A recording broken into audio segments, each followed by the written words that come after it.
akkamitti deemtame mee deemin argisiisi.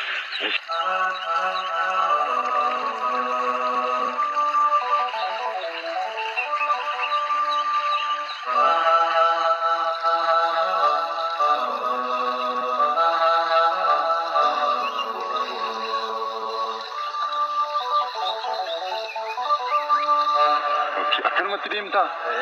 Maal hojjetti jiraatame? Amma fuula tokko wanti hojjetu jiru. Ammaanii wannan si gargaaru waan xiqqoodha. Qarshii meeqa?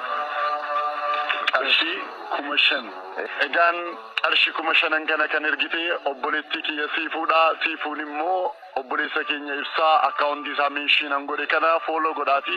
Miliyoona tokko galchaa qarshii 100,000 kan akkan argadhu na godhaa jetti. Egaan video kana share copy link repost godha obboleessa keenya immoo waan dandeenyuun gargaarre akkaawuntii isaa irratti akkaawuntii keenyatti himi. 1,000 29 29 51 59 tokko maqaan Mistaayi Abbaa Machaa. Gan